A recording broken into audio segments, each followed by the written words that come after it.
Part 1. The Incident. The colony ship times New Dawn times glided through the void of space, carrying 300 human families to their new home. Inside the passenger deck, 6-year-old Dane pressed his face against the observation window, watching stars streak past like silver rain. His mother Bora sat beside him, reading from a digital tablet, while his father Hugh dozed in the seat across the aisle. "Mom, how much longer?" Dane asked, for the 10th time that hour. Bora smiled and ruffled his dark hair. "We're stopping at Vela 7 first, remember? Just a few more hours." Vela 7 was a massive trade station floating in neutral space, where dozens of alien species came to buy and sell goods. Dane had never seen real aliens before. Only pictures in his schoolbooks back on Earth. The thought made his heart race with excitement. The Times New Dawn Times docked at Vela 7 with a gentle thud that echoed through the hull. Passengers gathered their belongings and filed toward the exit ramps.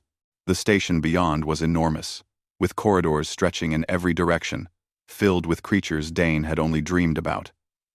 Tall beings with blue skin and 4 arms, small furry things that chittered and bounced, massive creatures that looked like walking rocks. Hugh held Dane's hand tightly as they walked through the crowd. "Stay close," he said. "We're only here for 6 hours while they refuel." The family found a small restaurant near the docking bay and ordered food.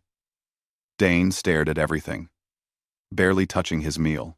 A group of reptilian aliens passed by, their scales gleaming green and gold under the station lights. They wore military uniforms covered in medals and symbols. "Those are Krell," Bora whispered. "They're one of the older species in the Galactic Council." Dane watched them walk past with sharp, jerking movements. Something about the way they looked at the humans made him uncomfortable. Their yellow eyes were cold and flat. An hour later, alarms began blaring throughout the station. Red lights flashed along the corridors. Automated voices announced in multiple languages that the station was entering emergency lockdown. All ships were grounded.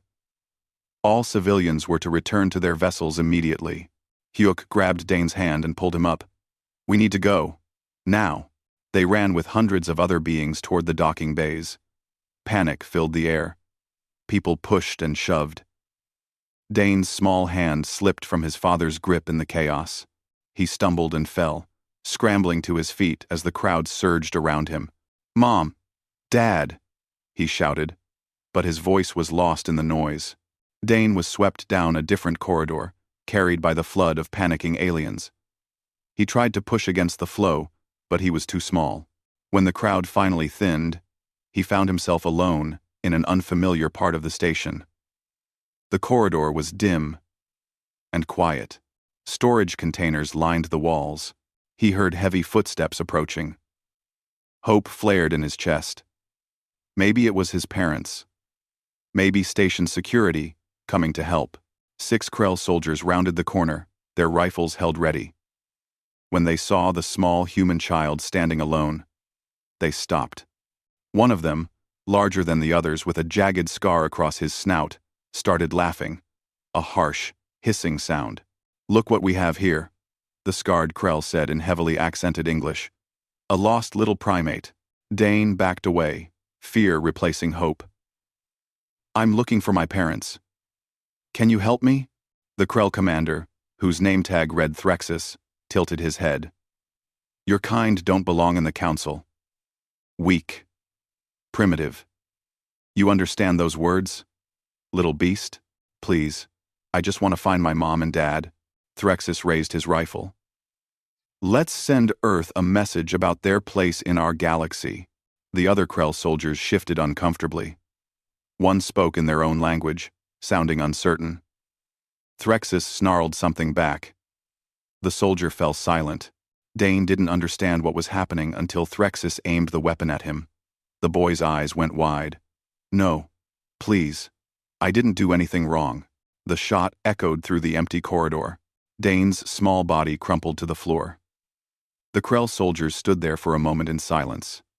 Then, Threxus gestured for them to follow and walked away, leaving the child where he fell.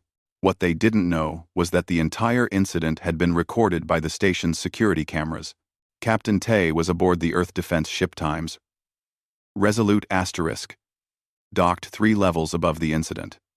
He had been reviewing supply reports when the lockdown began. His communication officer suddenly went pale, staring at her screen. "Captain," she whispered, "you need to see this." The security feed showed everything. A small boy. Alone. Scared. And then the murder. Quick and casual, like killing an insect. Tay's hands gripped the arms of his command chair so hard that the metal bent. His crew watched him in silence. They had all seen the feed. Every human on the station had received it through their network. "Sir," his first officer said quietly. "Orders?" Tay stood up slowly. His face was calm, but his eyes burned with something terrible. "Find out where those Krell are. Track every single one. And send a message to Earth Command. Tell them what happened here." "Should we engage the Krell vessel, sir?" "No." The word came out like gravel. "Not yet. But prepare all weapons systems. And someone find that boy's parents." The news spread through human channels like wildfire. Within hours, every human in the solar system had seen the footage. On Earth, normal life stopped. People gathered in the streets, in homes, in government buildings, watching the video in stunned silence. In the Seoul Parliament building, Representative Yuna stood before the emergency assembly. The chamber was completely quiet as the footage played on the main screen. When it ended, she didn't raise her voice. She didn't need to. "Honored members," she said, "we joined the Galactic Council 30 years ago with hope. We offered friendship. We followed their laws. We believed in their justice." She paused, looking at each representative in turn. "Today, they showed us the truth. Their laws protect the strong. Their justice is selective. And our children mean nothing to them." She touched a control, and the video played again. Dane's voice asking for help. The rifle being raised. The end of a young life. "The council will call for calm," Yuna continued. "They will promise investigations. They will ask us to forgive and forget." Her voice dropped to barely above a whisper. But somehow everyone heard every word. "They killed a child. Our child. Humanity's child. And they will learn, at last, why that was a mistake they will regret for 1,000 years." The Parliament voted unanimously for what came next. Earth was going to war. And the galaxy had no idea what was coming. Part 2. The Awakening. 3 days after the murder of Dane, the Galactic Council convened in their massive station orbiting the planet Nexus Prime. Representatives from 200 species filled the circular chamber, each in their designated section. The humans sat in silence, their faces unreadable. The council speaker, a tall being with silver skin and 3 eyes, called the session to order. "We gather to address the tragic incident at Vela 7. Ambassador Krell, please present your statement." The Krell ambassador rose, his crimson robes flowing around his massive frame. "The Krell Dominion regrets the unfortunate accident that occurred during legitimate security operations. Commander Threxus acted to neutralize a potential threat during the station emergency. He could not have known the small being was merely lost. We offer our sympathies to the human family." Murmurs rippled through the chamber. Several species nodded along. The Tolar representative spoke next. "Perhaps both sides should seek peaceful resolution. Surely the humans understand that in times of crisis, mistakes can happen." The human ambassador Minho stood slowly. He was an older man, with gray hair and tired eyes that had seen too much in recent days. He looked around the chamber at all the species who had welcomed Earth into their galactic community 3 decades ago. "Thank you for your words," Minho said quietly. "We have listened carefully. We have heard the Krell call the murder of a 6-year-old child an accident. We have heard our friends suggest we accept this as an unfortunate mistake." He paused. "We have made a decision." The chamber went silent. Humanity withdraws from the Galactic Council, effective immediately. Shocked gasps filled the room. The council speaker raised multiple hands in alarm. Ambassador, please, let us discuss. There is nothing to discuss, Minho interrupted. We came to you in peace. We followed your laws. We believed in your justice. Today, you have shown us that your laws are merely suggestions, and your justice applies only to those with power. He gathered his documents. We sought to join you as civilized beings. You have taught us that civilization here is an illusion. We will remember this lesson. The human delegation walked out of the council chambers and never returned. The Krell Dominion celebrated what they saw as a victory. If the weak humans couldn't handle the reality of galactic politics, they didn't belong among the stars. Commander Threxus was quietly promoted and transferred to a new posting. The Krell High Command decided to press their advantage. Within a week, Krell warships appeared above 3 isolated human colonies. The attacks were swift and brutal. Military installations were destroyed. Civilian areas were bombarded. Thousands died. The Krell sent a simple message to Earth. Negotiate your surrender, or more will follow. Earth's response was not what anyone expected. Admiral Jiwan stood on the bridge of the battleship Times Vengeance Asterisk, watching her tactical displays light up with green icons. Ships were pouring out of Earth's orbit, out of the moon bases, out of Mars stations. Vessels that had been registered as cargo haulers and mining ships were shedding their disguises, revealing weapon systems that made the Krell technology look primitive. All fleets report ready, Admiral, her tactical officer reported. Jiwan looked at the holographic display showing all of human space. Over 3,000 ships, fully armed and crewed. The Galactic Council believed Earth had maybe 200 military vessels. They had been hiding their true strength for 3 decades. Building and preparing, while pretending to be harmless newcomers. Send the mobilization order to all commands, Jiwan said. Tell them it's time, and may God have mercy on the Krell, because we will not. Across Earth, the transformation was total. Engineering student Salmon had been working on her thesis about quantum drive systems. When the news of Dane's murder reached her university, she walked out of class, went to the nearest recruitment center, and enlisted in the Navy. She wasn't alone. Millions of young people made the same choice. Teacher Dae-hyun had been educating children about peaceful cooperation between species. After seeing what happened to Dane, he requested a transfer to military intelligence. His knowledge of alien languages and cultures would help humanity understand their enemies. He would never teach children again.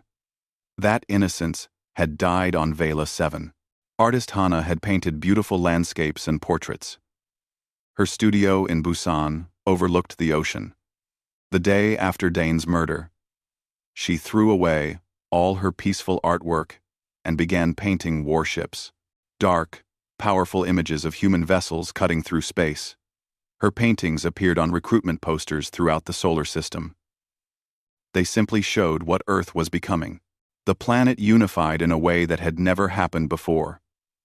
Old political divisions vanished. Economic competition paused. Religious differences were set aside. Humanity had one goal: justice for a murdered child, and security for all their children to come. Captain Tae received his orders while still docked at Vela 7. His ship, the Times Resolute Asterisk, was now designated the flagship of the First Strike Fleet. Their target was the Krell military outpost, where Threxus had been stationed after his promotion. Tae assembled his crew in the main hangar bay. 300 men and women stood at attention. Many were young, some were veterans. All had volunteered for what everyone knew would be the deadliest mission. You all know what we're doing, Tae said. We're going into Krell space. We're going to hit them harder than they've ever been hit before. Some of us won't come back. He looked at each face. But we're going to send a message. You don't touch our children. You don't murder innocents and walk away. Not anymore. A young ensign raised his hand. Sir, what if they surrender? Tae's expression hardened. Then we accept their surrender and treat them according to the laws of war. We're not becoming monsters. We're showing them what happens when they force us to fight. There's a difference. The crew nodded. They understood. This wasn't about revenge. It was about making sure this never happened again. The Times, Resolute Times, and 29 other vessels jumped into hyperspace, disappearing from Vela 7. Behind them, the station workers found something the humans had left behind. A memorial constructed in the corridor where Dane had died. A simple plaque with his picture and words in every galactic language. We were innocent. You taught us otherwise. We will not forget. Num. In Krell space, alarms began blaring at military installations. Sensors detected incoming human ships. The Krell commanders laughed at first. 30 vessels against their hundreds. It would be a massacre. They were right about the massacre. They were just wrong about who would be slaughtered. The human ships didn't slow down as they approached the Krell outpost. They didn't hail for communication. They simply opened fire with weapons the Krell had never seen before. Kinetic rounds that punched through energy shields. Missiles that split into 1,000 smaller warheads. Electromagnetic pulses that shut down entire vessel systems. The Krell fought back with everything they had. Their warriors were legendary across the galaxy for their ferocity. But they had never faced humans in combat before. They didn't know that humanity had studied every war in their history. They didn't know that humans could be more ferocious than any Krell when protecting their own. When the battle ended 3 hours later, the Krell outpost was destroyed. 200 Krell warships were debris. Every military installation in the system was burning. The humans lost 5 ships, but those crews had rammed damaged vessels into enemy positions rather than retreat. The galaxy watched in shock as reports came in. Across 12 systems in the following weeks, human forces struck with precision and overwhelming violence. They didn't attack civilian targets. They didn't harm Krell families. But every military base, every warship, every soldier who didn't surrender was eliminated without mercy. The Galactic Council held emergency sessions, but they had no authority anymore. The humans had left, and now the Council could only watch as the species they had dismissed demonstrated what real power looked like when wielded with purpose. Commander Threxus, hiding deep in Krell territory, received a message on his personal communicator. It was simple. Just coordinates and a name. Dane. Somehow, the humans knew exactly where he was. They were coming for him. Part 3. The Reaping. The Krell Fortress Station, times Drathkar times, was considered impregnable. It had defended the outer territories of the Krell Dominion for over 500 years. Massive gun batteries covered every approach.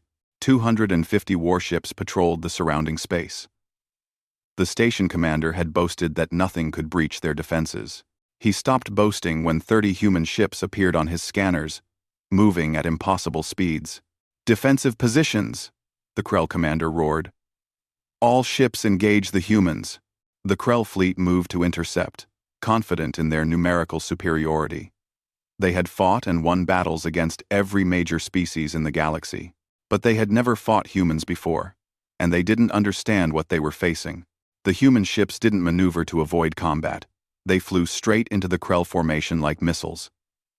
When Krell weapons fire struck human vessels, the damaged ships didn't retreat for repairs. They accelerated toward the nearest enemy ship and rammed it at full speed. Captain Tay watched from the bridge of the Times, Resolute Times, as one of his frigates, the Times Phoenix Asterisk, took critical damage to its engines. The frigate's captain didn't call for rescue. Instead, she aimed her dying ship at a Krell battlecruiser and increased speed. Captain Park sends her regards, sir. The communication officer reported quietly. Right before the Times Phoenix Times slammed into the battlecruiser. Both ships exploded in a ball of fire that consumed 3 smaller Krell vessels nearby. Tay closed his eyes briefly.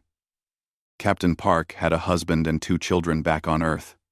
She had chosen to make her death count rather than drift helplessly in space. That was the kind of war this had become. Target their command tower, Tay ordered. All weapons, full salvo. The Times, Resolute Times, and 5 other capital ships fired simultaneously. The combined assault punched through the fortress station's shields and tore apart its central command structure. Krell ships suddenly lost their coordinated movements, each captain fighting individually instead of as a unified fleet. Human boarding pods launched toward the crippled station. Inside each pod, soldiers wore heavy combat armor and carried weapons designed for close-quarters fighting. Among them was Sergeant June, a Special Forces operative who had trained for this exact scenario. The pods crashed through the station's hull. Hatches blew open, and human soldiers poured into the corridors. The Krell defenders met them with roars and plasma fire. But the humans moved with a precision that stunned their enemies. Every movement was calculated. Every shot found its target. They advanced through the station like a flood, unstoppable and merciless. June's squad cleared room after room.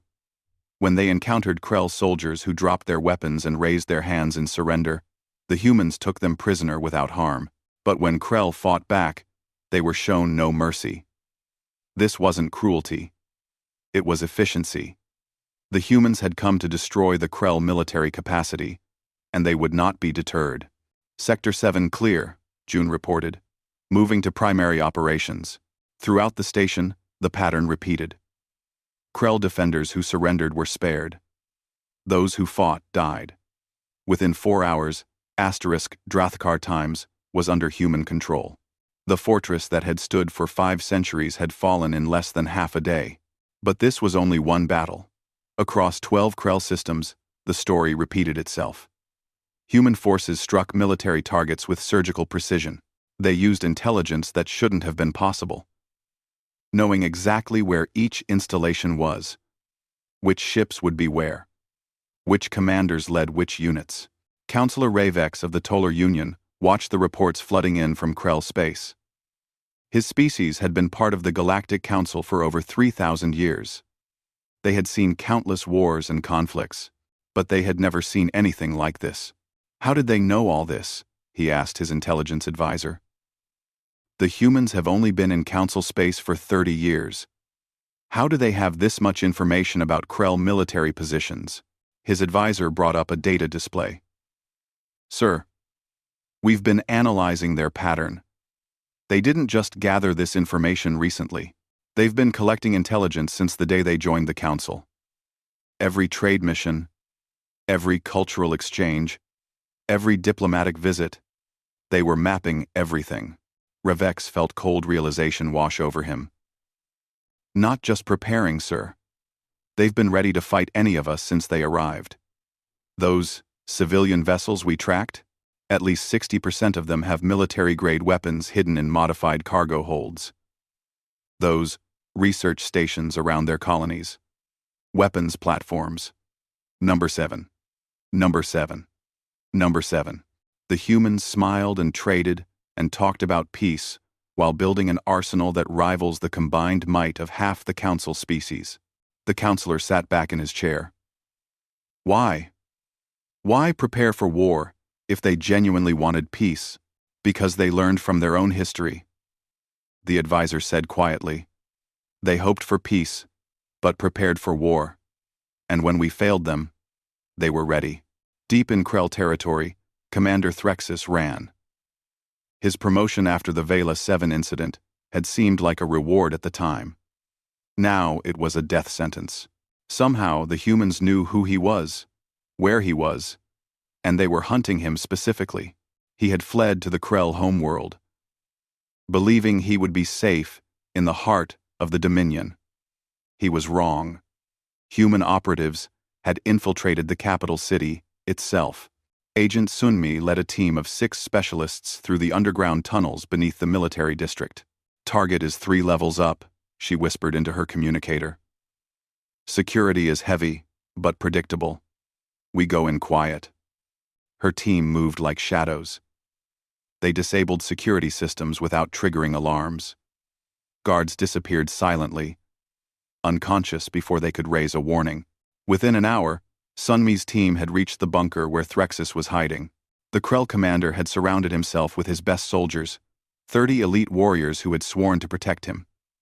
When the humans breached the bunker door, Those warriors fought with desperate fury. The battle was brief and terrible. Krell soldiers were larger and stronger than humans individually, but the human team moved as a single unit. They used the confined space to their advantage, their smaller size allowing them to maneuver where Krell couldn't. When the smoke cleared, all 30 Krell guards were dead or unconscious. Threxus stood alone, his rifle pointed at the humans. His hands trembled. "You're coming with us," Sunmi said in perfect Krell language. "Alive if possible. Dead if necessary. Your choice." Threxus fired. His shot went wide as Sunmi's team returned fire with weapons set to stun. The Krell commander collapsed. Alive but unconscious. Mission complete. Back on Earth, Captain Tay sat in his quarters aboard the Times Resolute Asterisk. His fleet had achieved every objective. Krell military infrastructure across 12 systems was destroyed or captured. Enemy warships numbering in the hundreds had been eliminated. The Dominion's ability to project power had been crippled, but the cost had been high. 3,000 human soldiers were dead, 12 ships completely destroyed, countless others damaged. Each casualty report that crossed his desk felt like a knife to his heart. His door chimed. "Enter." A young officer brought him a message. It was from Hyuk and Bora, Dane's parents. Tay had sent them regular updates throughout the campaign. He opened the message with shaking hands. It contained only 4 words. "Finish it." For Dane. Tay looked at the tactical display showing Admiral Jiwan's main fleet positioned at the edge of the Krell capital system. The final battle was about to begin. He recorded a message to send to all human forces, to all ships and ground forces. "We have shown the galaxy what humans become when they harm our children. We have demonstrated our strength and our resolve. Now, we show them our purpose. We didn't want this war. We wanted peace. But since war was forced upon us, we will finish it in a way that ensures it never happens again. For Dane, for every child who should never have to fear monsters. For humanity." He sent the message and prepared for the final assault on Krell Prime. The galaxy was about to witness the true power of Earth unleashed. Part 4. The Lesson. Admiral Jiwan stood before the holographic display showing Krell Prime, the homeworld of the Dominion. 4 billion Krell lived on the planet below. Orbital stations ringed the world, each one a defensive fortress. The Krell had pulled back their remaining fleet to protect their home at all costs. "They expect us to bombard them from orbit," her tactical officer said. "Standard siege doctrine would be to destroy the defenses and force surrender through threat of orbital strikes." Jiwan studied the display. One command, and she could reduce those stations to debris. A few more commands, and Krell Prime itself would burn. That's what the Krell had expected when they started this war. That's what they would have done to Earth if given the chance. But humans were not Krell. "Prepare the ground forces," Jiwan ordered. "We're going down there." Her officers stared at her in shock.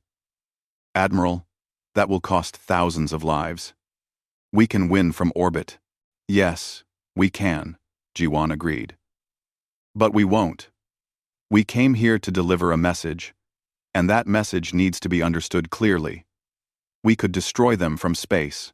We choose not to. Prepare all dropships. We take the planet the hard way.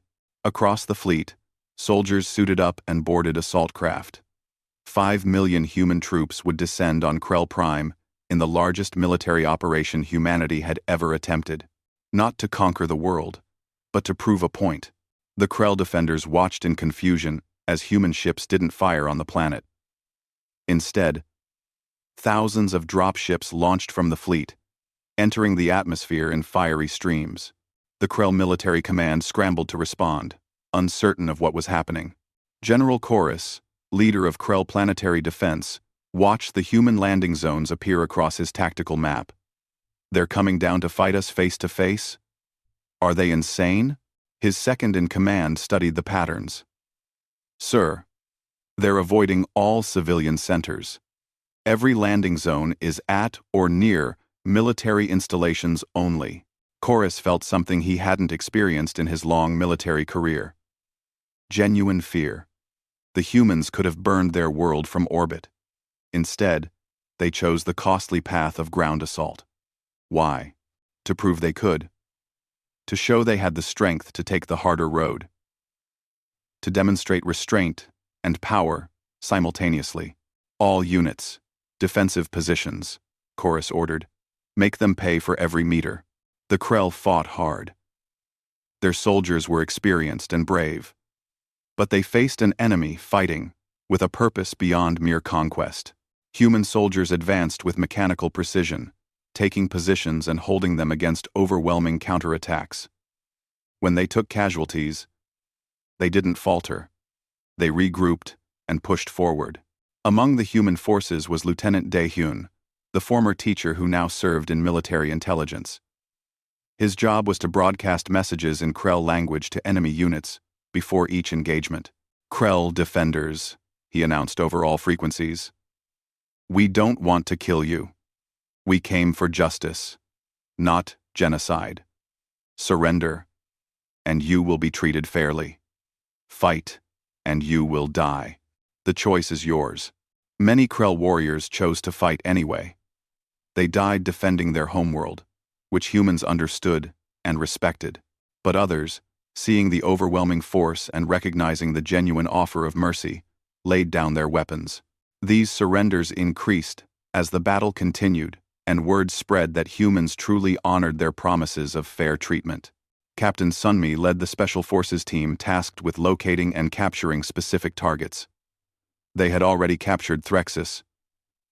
Now they hunted the other Krell soldiers identified from the Vela 7 security footage. Each one was taken alive when possible, killed only when they refused to surrender. The battle for Krell Prime lasted 3 weeks.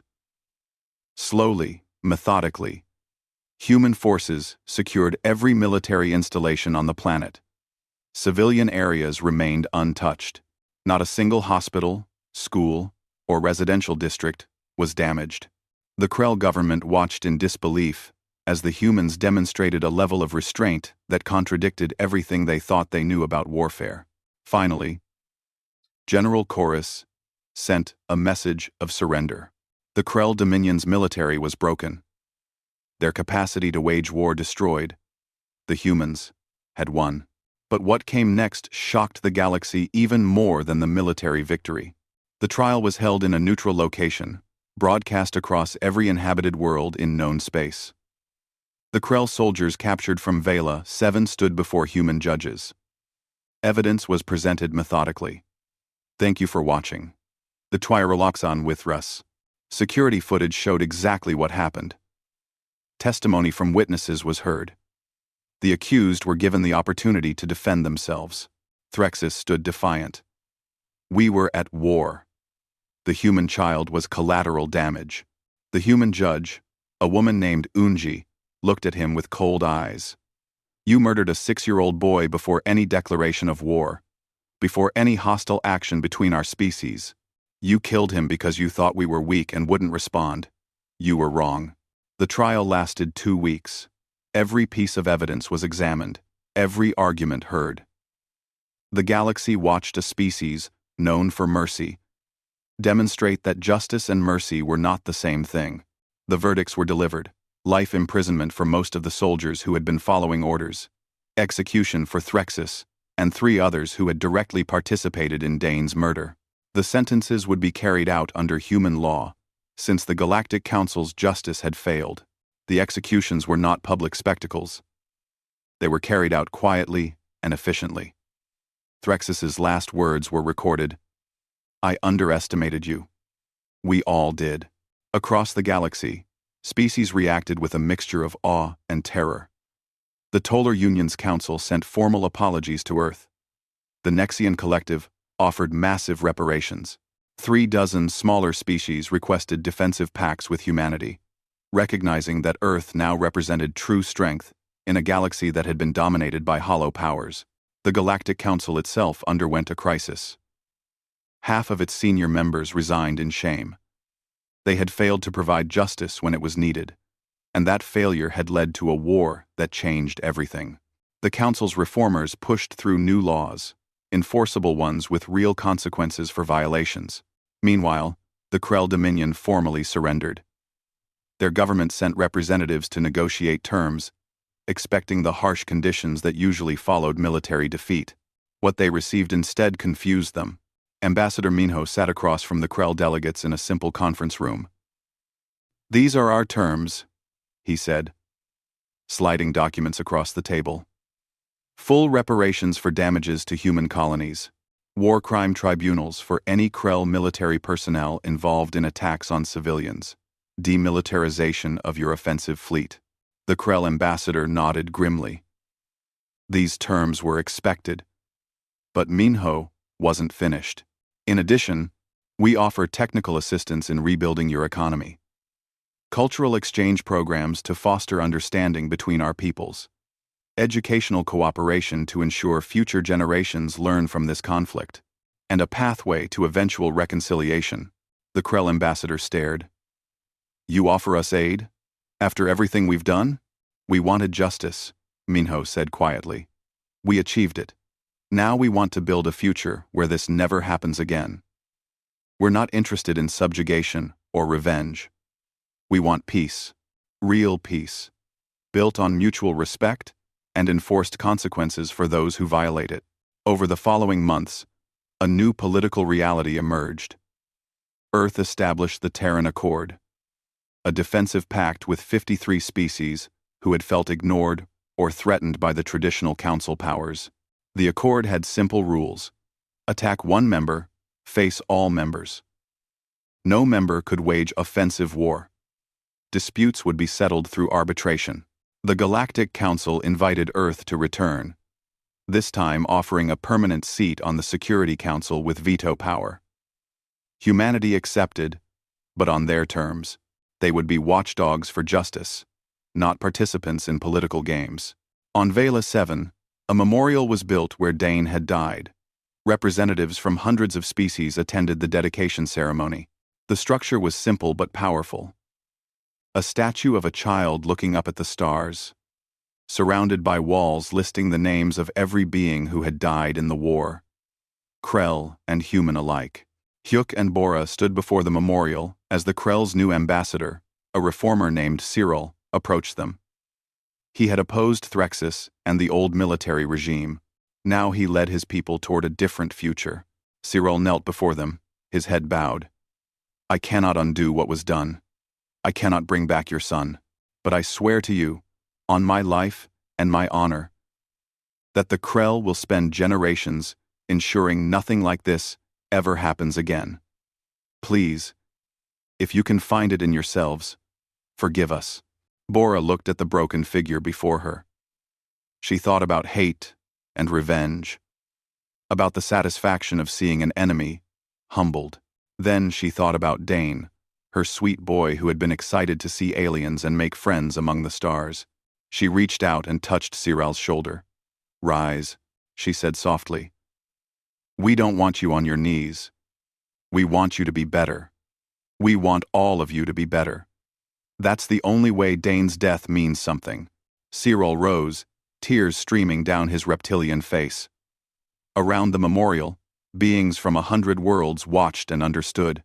This was the lesson Earth had taught the galaxy. Power without mercy is tyranny, but mercy without justice is weakness. Humanity had shown both, in perfect balance, and in doing so had changed the course of galactic civilization forever. Part 5. The Legacy.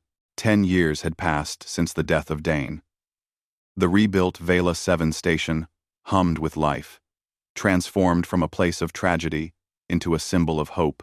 Where once blood had been spilled, students from dozens of species now walked together through bright corridors, their laughter echoing off walls that remembered darker days. The Dane Memorial Academy occupied 3 entire sections of the station. In one classroom, human and Krell children sat side by side, learning about conflict resolution and shared history. A young Krell student named Vesh raised his hand. "Teacher Hyuk," he asked carefully, "is it true that humans almost destroyed our entire species?" Hyuk, Dane's father, stood at the front of the class. His hair was grayer now, lines of grief etched permanently into his face. But his eyes were kind as he looked at the young Krell student. "We could have," Hugh answered honestly. "We had the power, but that was never our goal. We wanted justice, and we wanted to make sure what happened to my son never happened to anyone else's child." "Tell me, Vesh, do you know any human children who have been hurt since then?" The young Krell shook his head. "No, sir. My parents say the galaxy is safer now because of what Earth did." "The galaxy is safer because species learned to respect each other," Hyuk corrected gently. "Pain teaches lessons that words sometimes can't. We all paid the price for that education. The question is whether we learned from it." In the teacher's lounge after class, Bora joined her husband. She ran the Academy's cultural exchange program, bringing together families from species that had once been enemies. Together, they had turned their grief into purpose. "Another year complete," Bora said, looking at enrollment reports.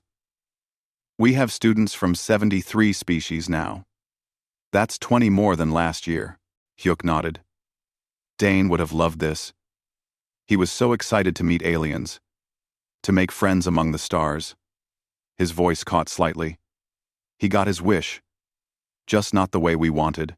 They held hands in silence for a moment, sharing the weight of loss that never quite faded. Then Bora smiled. "Come on. We have the anniversary ceremony in an hour." The galaxy had changed dramatically in 10 years. The incident that historians now called the Reckoning had transformed interstellar politics completely. The Galactic Council had reformed from the ground up, creating enforceable laws with real consequences.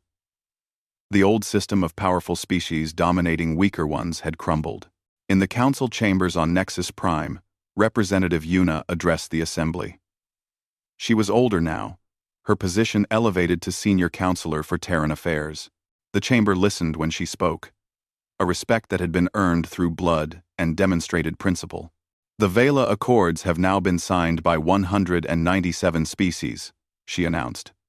"Universal protections for children, mandatory arbitration for disputes, enforcement mechanisms with teeth.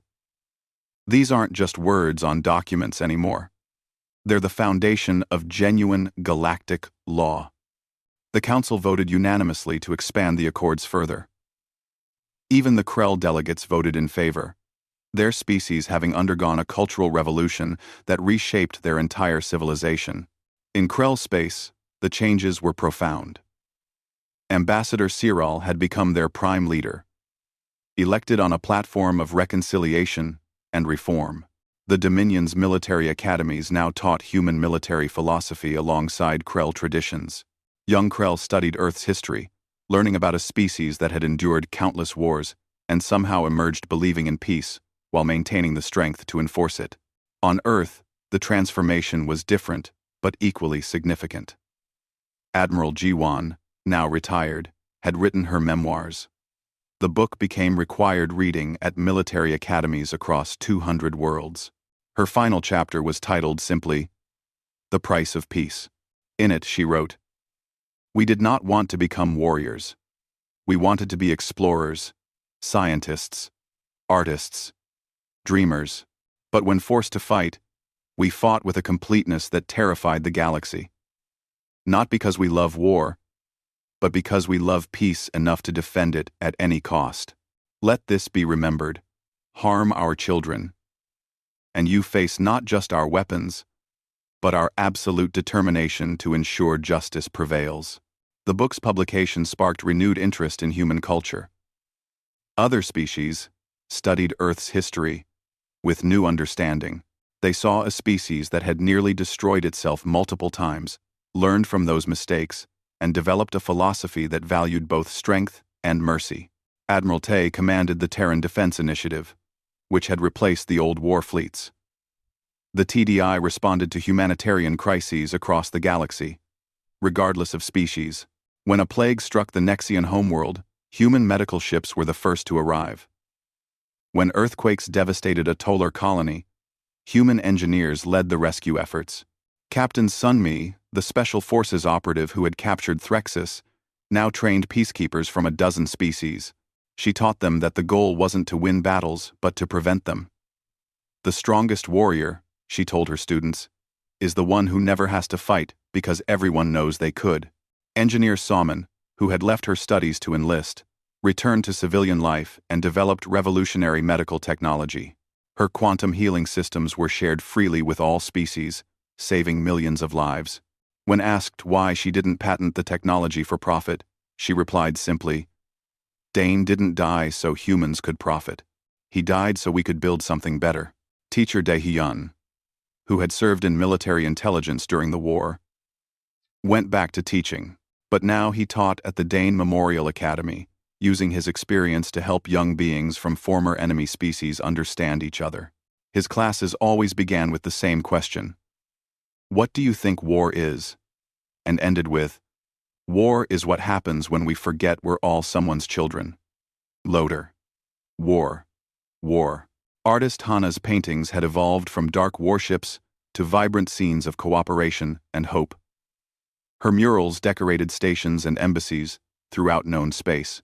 Her most famous work hung in the Earth Parliament building, a portrait of Dane, smiling and looking up at stars, surrounded by children of every species holding hands. Not everyone was happy with the new galactic order. In the shadows, an organization called the Void Syndicate plotted against what they saw as human interference in ancient power structures. They had operated in secret for millennia, manipulating species for their own gain. Now, humans threatened their control, but that was a problem for another day. The galaxy's security services, now operating under reformed council oversight with human leadership in key positions, monitored the syndicate carefully. If they acted, they would learn the same lesson the Krell had learned.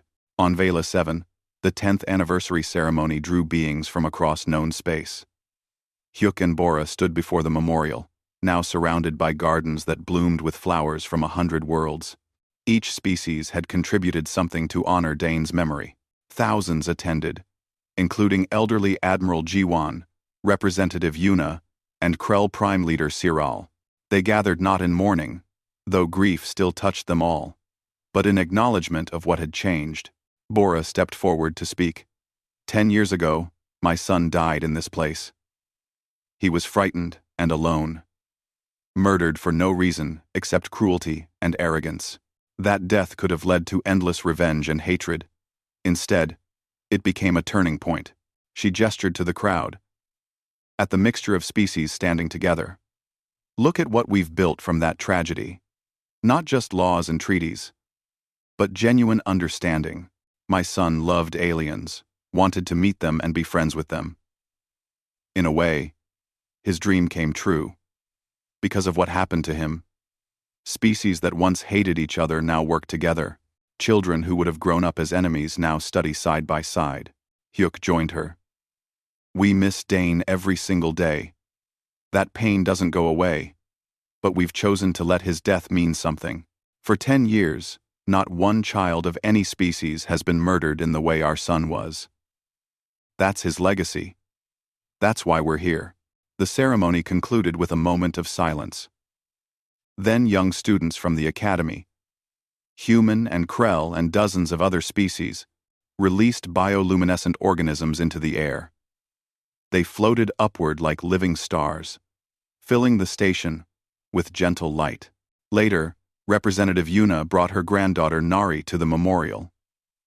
The girl was 8 years old, born after the war, growing up in a galaxy her grandmother had helped reshape. Why did it have to happen, grandmother? Nari asked, looking at Dane's holographic image. Yuna knelt beside her. So that it would never happen again. And it hasn't, my dear. For 10 years, no child has been hurt the way Dane was. That's why we remember. Not to hold on to hate, but to remember why peace matters. Did we win the war? We won justice, Yuna corrected.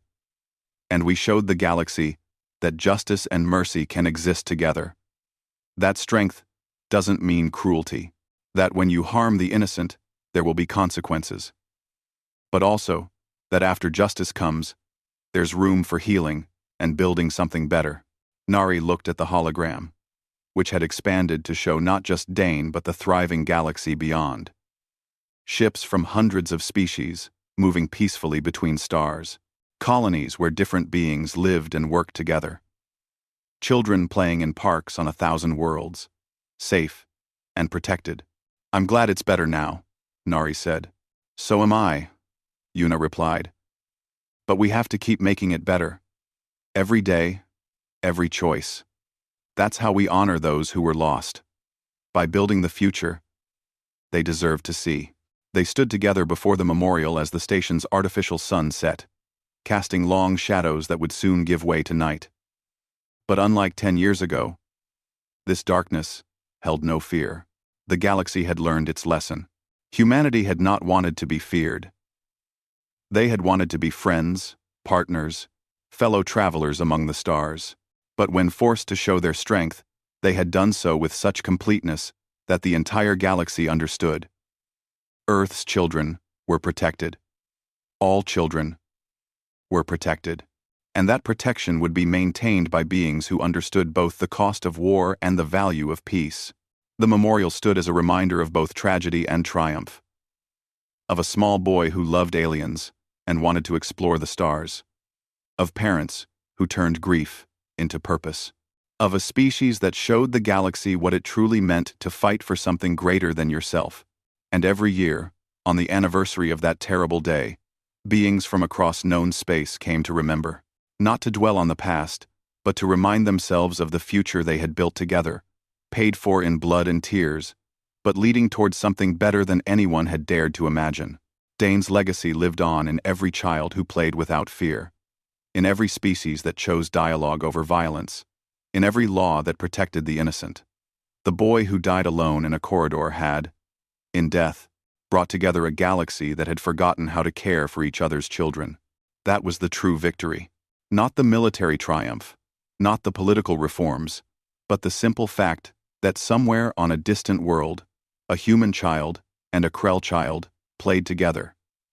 And neither feared the other. That was what Earth had fought for. That was what they would always defend. The universe had learned to fear Earth's wrath. But more importantly, it had learned to trust Earth's word, to respect Earth's values, and to understand that humanity's greatest strength wasn't their weapons or their ships, but their unwavering commitment to protecting innocence and building a better tomorrow. The stars shone down on Vela 7, and in their light, the memorial gleamed with promise. The past could not be changed, but the future could be shaped. And humanity, alongside its former enemies now turned allies, would shape it together.